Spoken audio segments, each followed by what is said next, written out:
আসসালামু আলাইকুম দেশবাসী, আপনাদের সামনে আমি আজ নতুন একটি নিউজ নিয়ে এসেছি।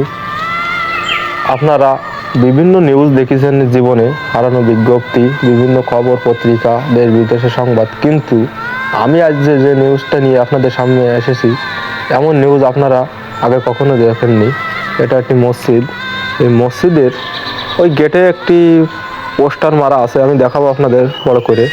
এবং এই যে উজুখানায় একটি পোস্টার মারা আছে। তা আপনারা আসেন, আপনাদের দেখায় আসলে পোস্টারে কি লেখা আছে, আসলে কিসের পোস্টার, সেই জিনিসটা আপনারা একটু ভালোভাবে দেখেন।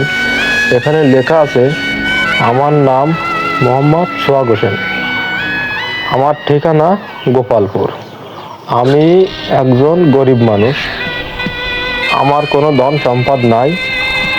এই রমজান মাসে যারা জাকাত ফিতরা দেবেন তারা আমাকে দিতে পারেন।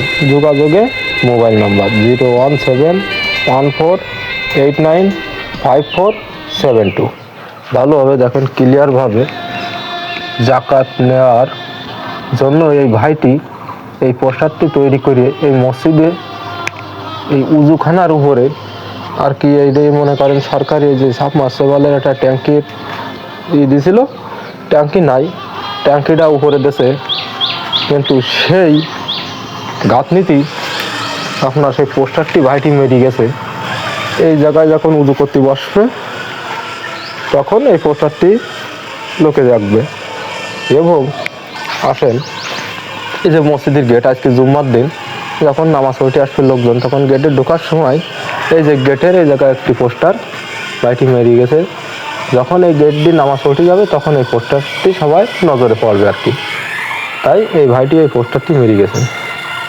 তাই আপনারা যারা জাকাত ফিতরা দিতে চান এই রমজান মাসে, যদি কোনো গরিব অসহায় ব্যক্তি না খুঁজে পান, তাহলে আপনারা এই ভাইটির নাম্বারে যোগাযোগ করতে পারেন।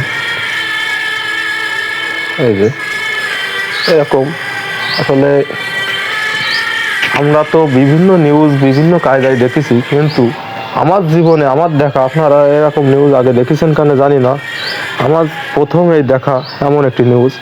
আমরা জানি যারা জাকাত ফিতরা দেই তারা মাইকিং করে জাকাত ফিতরা দেই, তারা বিভিন্ন কায়দায় দেই, কিন্তু যারা জাকাত ফিতরা নেই তারাও যে এমন কায়দায় জাকাত ফিতরা নেই তা আমি আগে কখনো দেখিনি। আপনারা দেখেন, এটা আমাদের যশোর মনিরামপুর গোপালপুরের ঘটনা। তা সবাই ভালো থাকবেন, সুস্থ থাকবেন, আল্লাহ হাফেজ।